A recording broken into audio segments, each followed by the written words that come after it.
Welcome to, this is all very dramatic, the rest is politics, live with me in a very nice room and Rory Stewart on a train that is broken down. Or what's happened, Rory? Just tell us what's happened. So we're broken down just outside Cambridge. We've been delayed for about an hour. Something to do with the airlocks or pressures on the doors. Oh, Some no. kind man's been walking up and down the tracks inspecting them. So I really apologise to people if this gets choppy and I get cut off, because you'll have to hear Alastair talking to himself. Which, I'm sure, which I do a lot of the time, but usually not being recorded. Well, listen, we're going to try our best. We're going to talk about the look. Rory's obviously now sort of talking to the people on the train. Hello, yes, I'm Rory Stewart. I'm just recording a podcast live here. We're going to talk about our election. I'm quite keen to talk about something that's going on in Germany, which is the whole the constitutional court and its assessment of the hard right in Germany is really quite worrying. Also a little bit on Israel if we get the time, and also the Putin Kim Jong-un love-in. But let's start with our election. In fact, Rory, let's start with those Putin, Kim Jong-un, and Xi Jinping. Have you seen the Tories' latest attack ad on Keir Starmer? It's disgusting and stupid. So for those of you who haven't seen it, it's a picture of those leaders staring at Keir Starmer's back, and the implication being that they're looking forward to him being elected. And they say he's watching. He's watching. They're watching you. They're watching you. They're watching. And just a brief explainer on this. There's been an amazing trip by Vladimir Putin and Sergei Lavrov, who's his foreign minister, to North Korea. That's the first time that a Russian leader has visited North Korea in 24 years. He's talking about a big security architecture in place. And this could mean a lot of things. It obviously, in the short term, means the North Koreans continuing to supply a lot of weapons to Russia, which they're using in Ukraine. Almost certainly Russia continuing to supply a lot of oil to North Korea. But in the future, it could involve much closer relations, including the Russians potentially providing submarine technology and missile launch technology to the North Koreans. And all of this, Chinese remaining a little bit distant, but it's not going to be something that makes them unhappy, because they'll see this as something that's going to create more problems for the United States and the West. Yeah, although when Putin went to visit Xi Jinping in May, I think it was, the Russians' original plan apparently was for them to go to Beijing, and then on the way home to drop in and see Kim Jong-un, and the Chinese said no, we're not having you do that at the same time. So I think Xi has a very kind of ambivalent attitude to this, but at the same time, and also don't forget, Kim Jong-un has come out today and said unequivocally North Korea supports the invasion of Ukraine and supports Russia's territorial claims on Ukraine.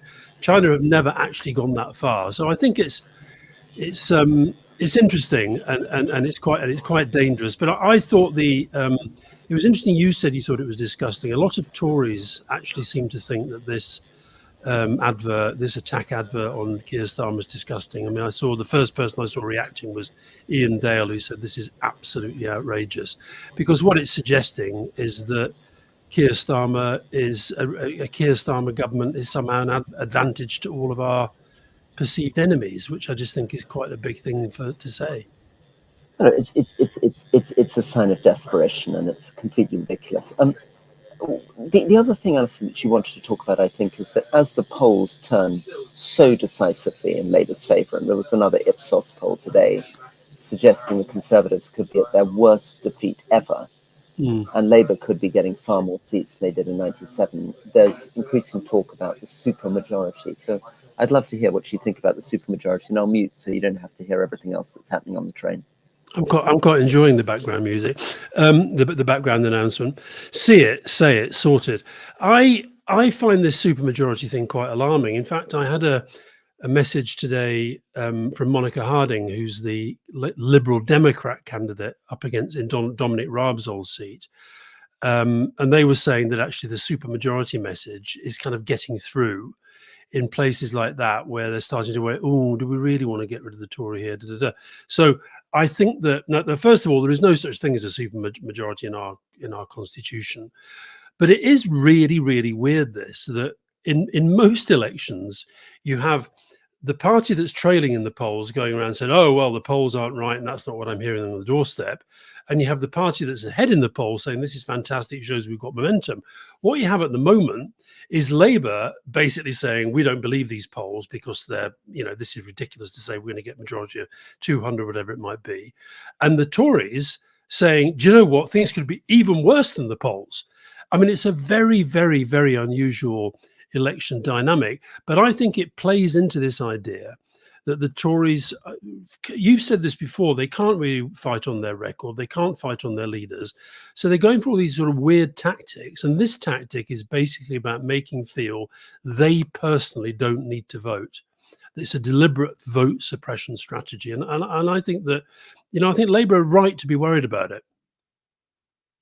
Well, there's very interesting things. I mean, obviously, I've been talking to a lot of candidates up and down the country. I've been talking to candidates in Kensington today. I've been talking to candidates campaigning out in East Anglia as well.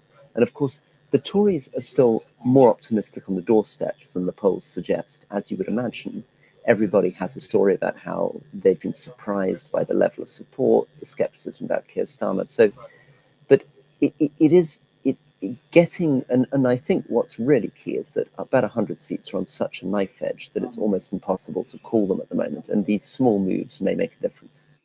But so if you think about some of these seats that Labour have to win to get a decent majority, you're talking about majorities of Conservative majorities of 8, 10,000, 8, 12,000 maybe. Now, a year ago, some of those would not even have been sort of thinkable for Labour. And yet now it's like, oh, well, they've already all gone to Labour. You just think I don't know, what was the size of your electorate in your constituency? So I had about 70,000 voters, and I had a very big majority with about 12,000. But you've now got Rishi Sunak going down to a seat, Geoffrey Cox's seat, with a majority of 25,000. Yeah, and he clearly thinks he needs to be there to defend it. So I think that's part. I think that's locally, obviously, yeah. I think that's part of this supermajority strategy. I actually think there's a game going on here. I mean, people are there was a thing today saying that in the first week of the campaign, the average Tory majority of the seats he was visiting was 11,000. The average of the seats he's visited this week is 15,000. And I think it's all part of this sort of, it's all over. I think that they're doing the equivalent of what we talked about before, the Queensland strategy, where you sort of basically say, don't let this lot have a kind of uncontrolled, blank check. Okay, Jeremy Hunt did an interview today, and he said, if you have a government with a very, very strong majority, you need a strong opposition. In other words, we've got to be that strong opposition. And so he was saying, vote for us because the Liberal Democrats, who's his main opponent, they won't be able to provide a strong opposition. I mean, it's a very, very, very weird strategy. And you think, I don't know, I'm a bit worried about it. But I don't think that Rishi Sunak is going to majorities of 25,000 just in order to communicate the supermajority. I think genuinely he is going to places where they think he needs to be, and I think they may be more worried than they're letting on. Well, interesting, very, very interesting. I mean, I just find it so hard to get used to that Labour are worried about being 20 points ahead in the polls, and the Tories are saying, you may think it's really bad, but actually it's worse. We're actually. Can I just quickly though, while we're here, I mean, there's just to move us on to international stuff for a second, and then we should come into some of the questions. So, there, as you pointed out when we were chatting earlier today, there is extraordinary news coming out of Israel. Yeah. So we've had reports in the Times of Israel that senior Israeli generals are now being clear about their plans to go against Hezbollah in Lebanon. So that's not going against Hamas, the Palestinian group in Gaza, but going against Hezbollah, which is this much, much larger, much better equipped Iranian-backed group in Lebanon. And that is driven by a number of things. It's driven firstly by the sense that there are about 60,000 Israelis who have had to leave villages along the borders with Lebanon and have moved south. It's driven by factions within the Israeli government that feel this is their time, they need to act, they need to go against Hezbollah now rather than leaving it any later. This is their time to have this fight. But I think all of this is very troubling. Over to you as a toddler comes past. The other thing that's happened today, I don't know if this is why you've been stuck on the train, but the UN Human Rights Office has issued yet another very critical report of Israel. Says that the airstrikes in Gaza, and it went through 6 what it called emblematic attacks between October and December last year, and has said that it is basically saying that they may have systematically violated the laws of war, requiring that civilians and civilian infrastructure be protected. Now, Israel has come straight out and they've attacked the report. They've said that it's been very badly put together, that it's flawed, etc., etc., etc. But this relates to the use of weapons, and it lists the bombs, GBU-31, GBU-32, and GBU-39, which are in the main used to go through several floors of concrete, and they can absolutely collapse massive structures. And this was happening in densely populated areas. So, you know, again, and what I guess what people worry about is whether this kind of ramping up of things with Hezbollah is actually opening up another front and may fuel the feeling that Netanyahu is, in a sense, you know, the war in a sense is all that he has left, because if everybody says that if there is an election, he's gone. Well, there are 2 dimensions, aren't there? There's what actually can Israel do there? Because there's also a problem with military capacity. Hezbollah is a much bigger, much better armed force. It's shooting down unarmed vehicles. It's got anti-missile stuff. It's got support from Iran. It's got maybe 10 times the number of fighters. And they're very, very experienced because they were fighting in the Syrian war. And Israel's reservists have had to be called up 3 times. There's now so much pressure that the generals are trying to recruit people from the ultra-Orthodox community, want that to happen in order to bolster. Israel will not be able to do this without very significant support from the US, because at the moment their munitions are being run down and they're entirely dependent on the US for these kinds of operations. That's on the one hand. And on the other hand, I guess there's the international picture. How would a Biden administration respond if Israel opens another front by going into Lebanon? What will happen to the Arab countries that Israel is trying to reach out to? How will Iran respond? Of course, we covered on the podcast Iran sending all these missiles into Israel but a few weeks back now. I mean, what's your sense on what it would mean for Israel's international reputation, how Europeans would respond if Israel decided to open a new front suddenly in Lebanon? I think there'd be. Is it possible to be unsurprised but shocked? I think unsurprised in the sense that this has been sort of rumbling along, and Netanyahu has been under pressure from some of his kind of more hard right cabinet colleagues to be much tougher on Hezbollah. But shocked because it will just be another front of a war that is already, you talk about Israel's reputation, and even I think even people who, like Joe Biden, like a lot of people, like the British government, basically accept, post the horrors of what happened when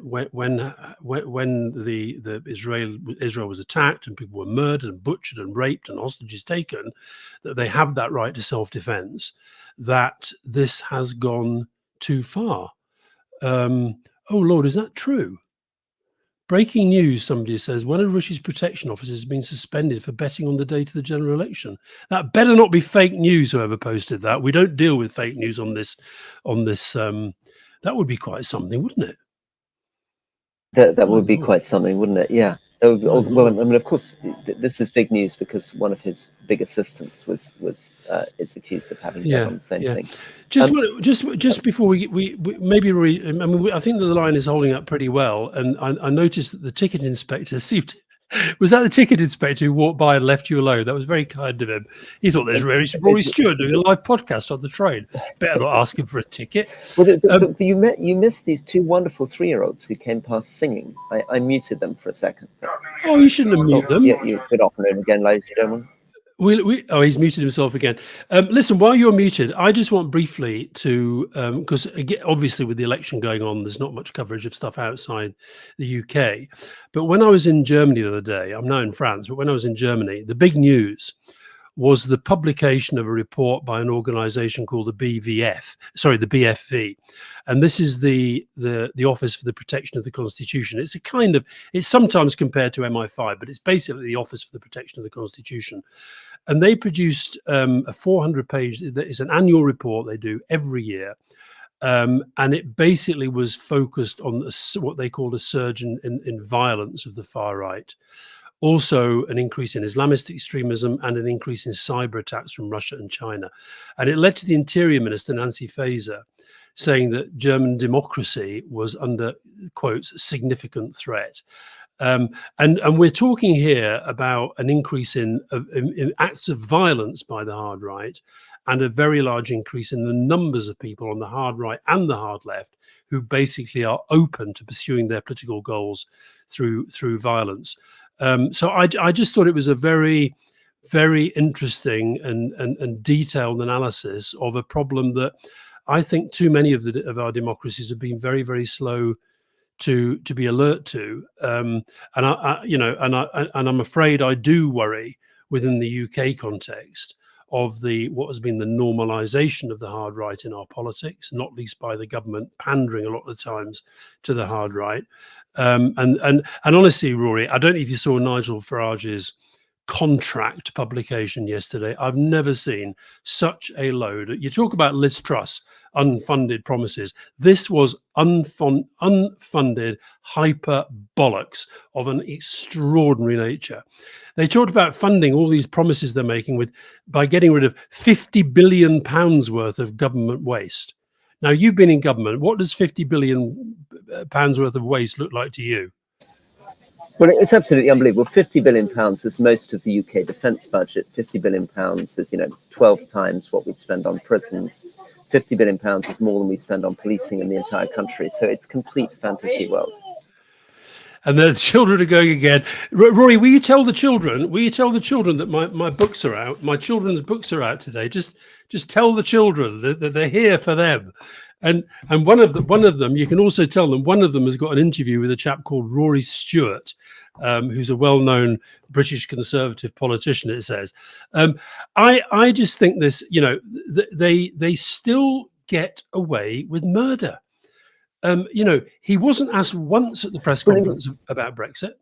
He made all these massive promises about tax cuts, about a bigger army, about stopping immigration, about turning the boats back, about all being done overnight. And it was absolute classic populism, but barely challenged.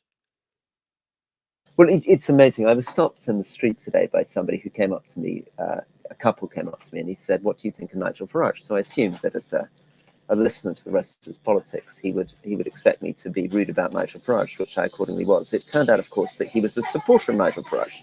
Yeah. So we then had a big conversation about this, and I tried to say, listen, he said, yeah, but he speaks a lot of sense, and his criticisms are very good. And I said, yeah, but how about his funding promises? And of course, the answer is very similar to what we're beginning to see now happening in our comments, which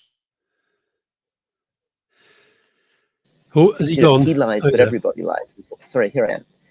In the comments, we see people saying, yeah, Farage lies, but everybody lies. And this is one of the great tricks of the populists, which is to say that a small lie by the centrists can justify a huge lie by the populists.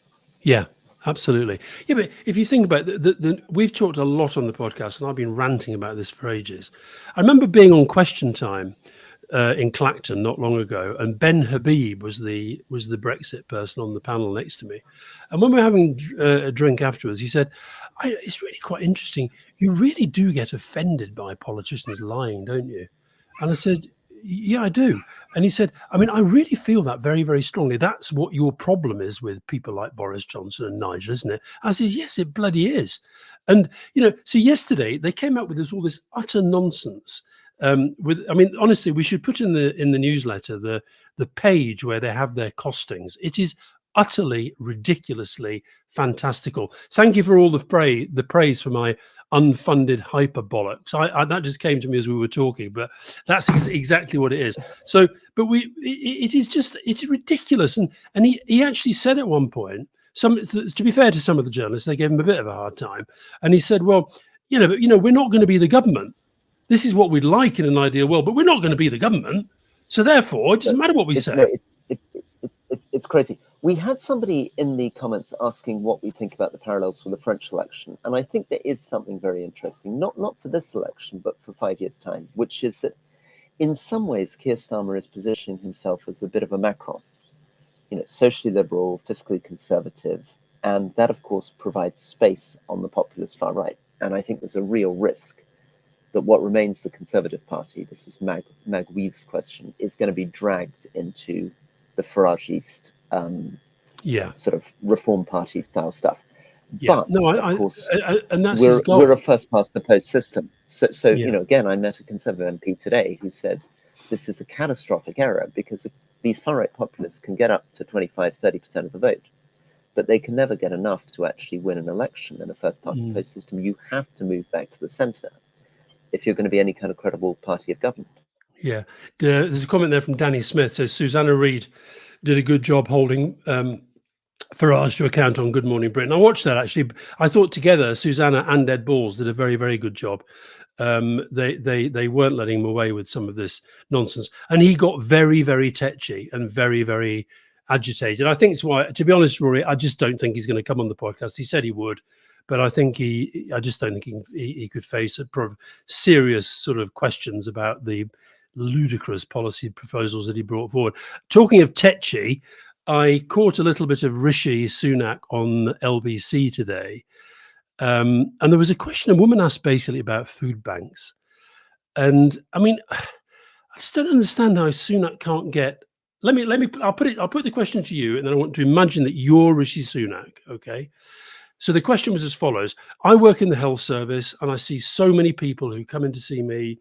And, I'm talking about children who haven't eaten. I'm talking about people who are living in terrible poverty. I'm talking about families who are completely reliant on food banks.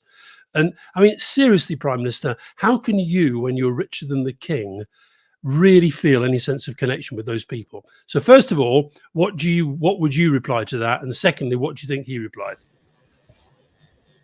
Well, I think you start by saying, of course I feel deeply for this. This is terrible. It's a profound shame in our country. We shouldn't have anybody living in extreme poverty.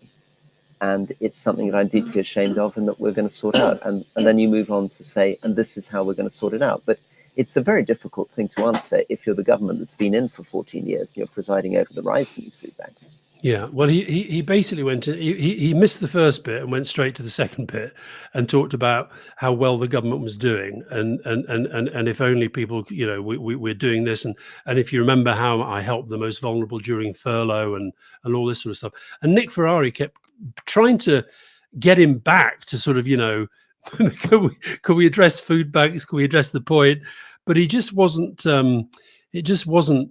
He just couldn't do it, and he looked a bit downtrodden as well. I've just had a message, Rory, that it's been confirmed that a police officer working as part of the Prime Minister's close protection team has been suspended and arrested over bets about the timing of the general election. That is incredible.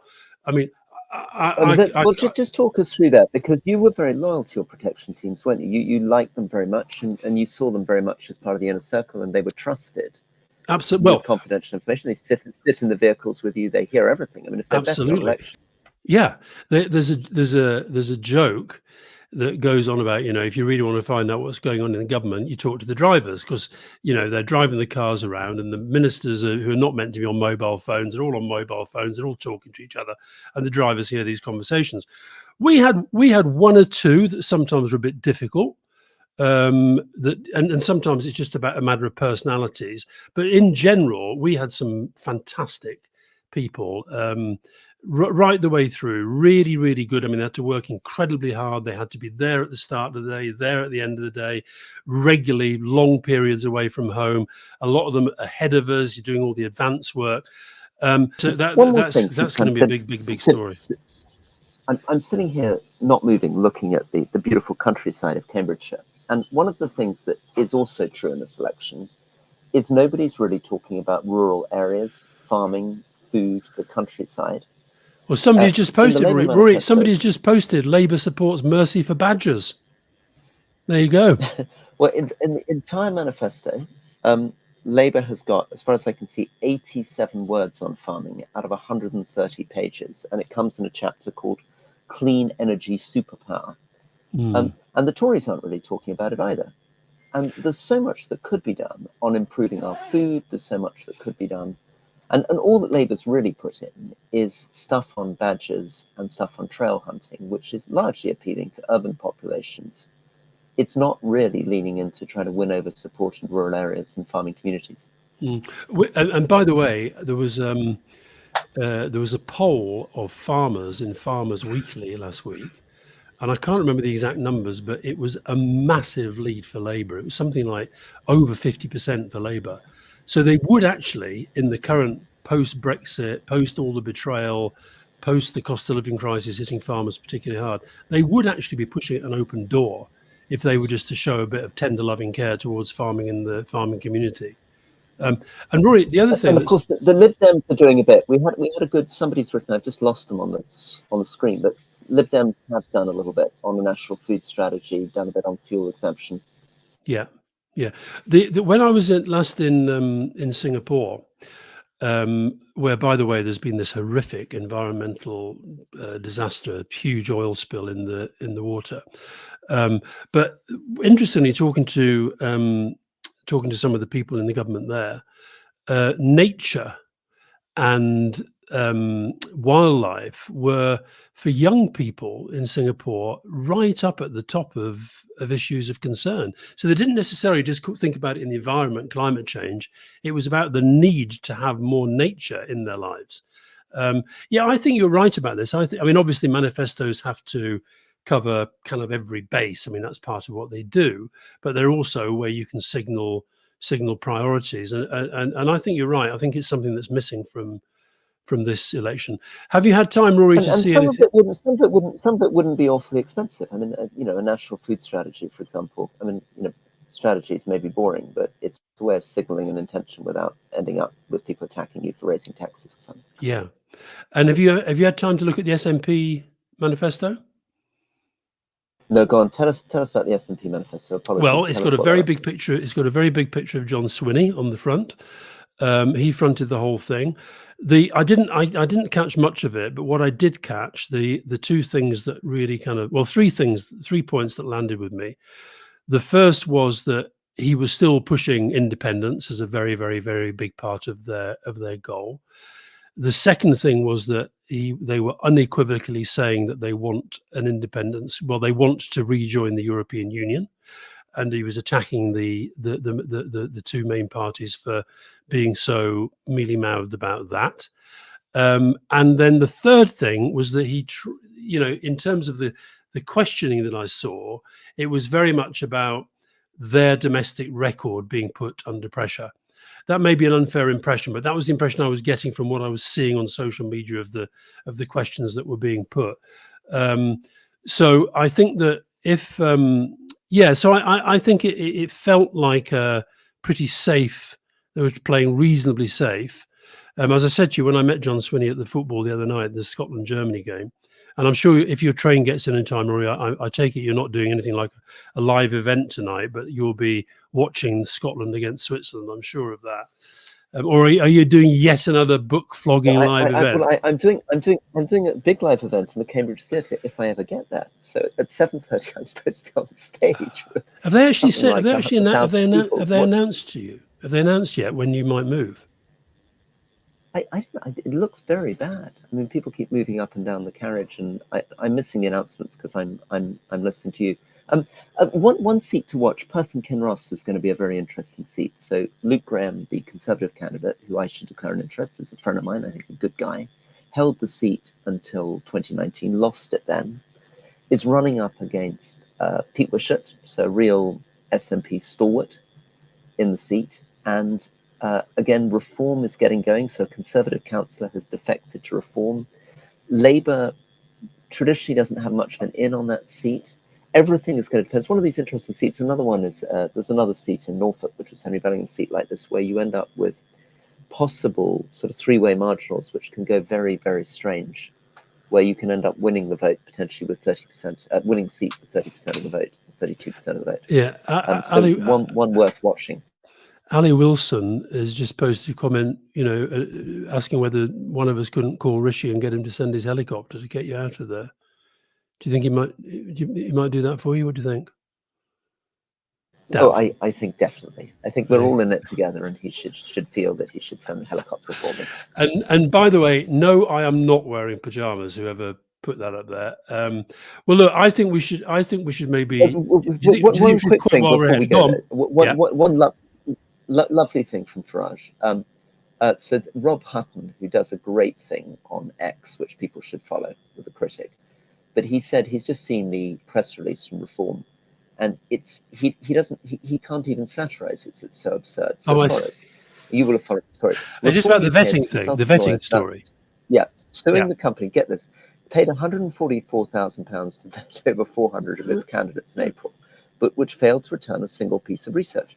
Vetting.com is owned by Colin Bloom, a former Conservative faith engagement advisor under Boris Johnson, who rewarded him with a CBE. Yeah, but what's extraordinary is that it turns out that this vetting operation isn't a vetting operation at all. It allows a company to use their platform to do its own vetting, which means that they've done no vetting of all these crazy candidates. You mentioned Boris Johnson, Rory. As you know, anybody who mentions Boris Johnson, that triggers me. And I don't know if you've seen these utterly ludicrous videos he's been doing to support Andrea Jenkins and other kind of, right-wing losers. But then all these stories running. I think the Telegraph said the Sunak to bring in Johnson into the campaign, which I think would be a massive Labour gain. But it turns out that no, he's done a few videos, he's signed a few letters, and now he's going off on holiday.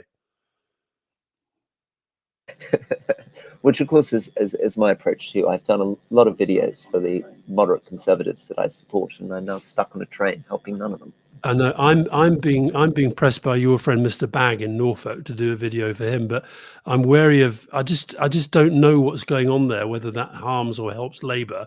And likewise in Clacton. Surely you know that what you want to do. Surely you want to know that we've got to defeat Liz Truss. We've got to be able to agree on that anyway. Yeah, but what about if somebody was thinking of voting Labour, who actually, because I recommended James Bagg, they voted for James Bagg? Can James Bagg actually win? Have you done the detailed work on this, Rory? With your and my support, Alastair, he's certain that it's absolutely shoo-in that all those Norfolk farmers are going to. And the thing about Clacton, my big worry about Clacton, we talk about a lot of tactical voting to get the Tories out, but the tactical voting to keep Farage out, which I think would be a very good thing for the country and for the world, it does seem to be turning into a sort of three-way marginal, between him, now the Tory and the Labour. We've got a good challenge here. TU says we're being patronising about the Lib Dems. Why are we not being serious about it? I don't think that's fair to you, actually. I think you've been quite generous towards them. My complaint about them is that I don't think they're running a proper national campaign. And I do wish Ed Davey would stop this stuff. I saw him twice in the newspaper today, once throwing a frisbee and once doing some other absolutely bizarre action. I think enough of this. And it's true that they're doing good stuff on a sort of seat-by-seat basis, but I want to see clear national campaigning, not throwing frisbees and then arguing on planning in a local seat. Yeah, I think you have been a little bit harsh on them. I think they've got themselves noticed pretty well. They are doing some serious stuff. But the Lib Dems, they basically are, they're local street fighters. So they're going into they'll be concentrating pretty heavily on sort of door-to-door campaigning in the areas that they can go. But I think Ed Davey's kind of been okay. I think you've been a tad harsh, Rory, just a tad. Just a tad. Well, Alastair, everybody's been really patient with me. I'm sorry about. Well, actually, the Wi-Fi connection, to be fair to whatever this amazing train service is, has been better than I feared. So, which train service is it? Well, it's the train to Cambridge. What is that? Great Northern? Great Northern? I've got a sense of. To Cambridge? What is it? What is it? I don't know. What is it? Somebody tell me on the chat. What am I on? I don't know. Somebody must know. Anyway, what I'm really surprised whoever they are, they're good at the Wi-Fi. They're just not very good at moving trains. Yeah, well, I think I would happily have the moving train ahead of decent Wi-Fi. I think. Do you know what's slightly disappointing, Rory, is that nobody has come up and done that thing which you and I both get quite a lot of, coming up and prodding you and saying, "I'm listening to you now." There must be, surely there's somebody on that train. Anybody on that train? Someone on the There train. we are. It's Well, Southwestern Rail. I did. The former Conservative MP Henry Bellingham is on this train, so maybe he's streaming this as we go. Right. Somebody says it's always the points at Ely that are the problem. Anyway, it's been great to talk to you. We've got some more interviews coming up. We've got another one that I think we're doing tomorrow, which we're both very excited about. It's not Nigel Farage; he's bottled out. And I hope you get to your gig. And meanwhile, to all real human beings who will all be watching the Scotland-Switzerland game tonight, let's just hope that it goes better than the game in Munich. All right. Much love, guys. Bye-bye. Thanks See you for having soon. me. Bye-bye. Bye. Bye-bye.